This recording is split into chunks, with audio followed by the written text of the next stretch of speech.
बस ये धरना है, क्या कहेंगे इस पे? देखिए, आज जो निकाय का जो चुनाव को लेकर हम लोगों ने 1 दिवसीय धरना यहाँ पर समरनालय परिसर में जो रखने का काम किया, वो मुख्य रूप से यही था कि जो तुगलकी फरमान है हेमंत सोरेन जी का, कि हम ईवीएम से चुनाव नहीं कराएंगे, हम दलीय आधार पर चुनाव नहीं कराएंगे।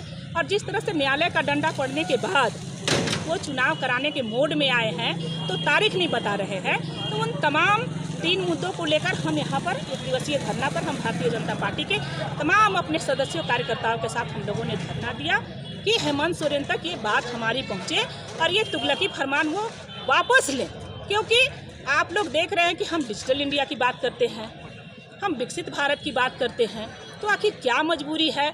हमारा जो देश है, जो यहाँ की लोकतांत्रिक व्यवस्था है, देश आज़ाद होने के बाद लगातार हमारे यहाँ दलीय आधार पर चुनाव होते आ रहे हैं। 2014 में भी जब हमारी भारतीय जनता पार्टी की सरकार थी, जब हमारे राज्य में यशस्वी रघुवर दास मुख्यमंत्री थे, तो उन्होंने ईवीएम के माध्यम से चुनाव कराया था, दलीय आधार से चुनाव कराया था और बहुत ही सुगमतापूर्ण चुनाव संपन्न भी हुए थे। कहीं पर कोई भी बात की स्थिति नहीं।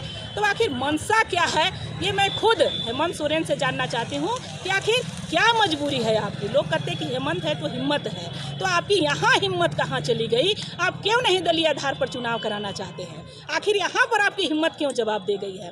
क्योंकि आप जानते हैं भारतीय जनता पार्टी की लोकप्रियता क्या है और हेमंत सोरेन जी का जिस तरह से उनके मंत्रियों के लगातार बयान आते हैं।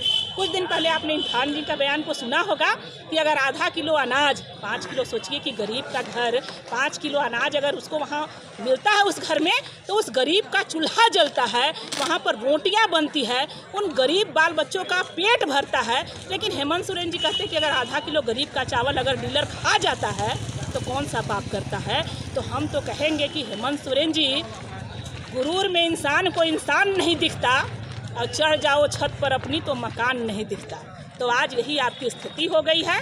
आप जब बात करते हैं अगुआ सरकार की, आप जब बात करते हैं आदिवासियों के हित की, आप जब बात करते हैं दलित शोषित वंचितों की बात की, तो मैं समझती हूँ कि 3 साल तक आपने चुनाव नहीं कराया।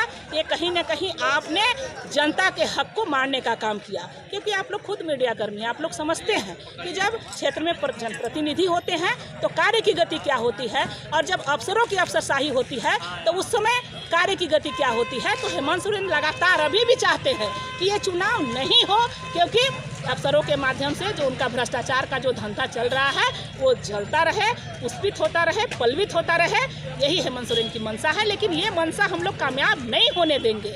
हम लोग सड़क से लेकर सदन तक हम लोग आंदोलन करेंगे और अपनी बातों को हम लोग हेमंत सोरेन तक पहुँचाने का काम करेंगे। और ये तुगलकी जो फरमान है उनको वापस लेने पर मजबूर होना होगा।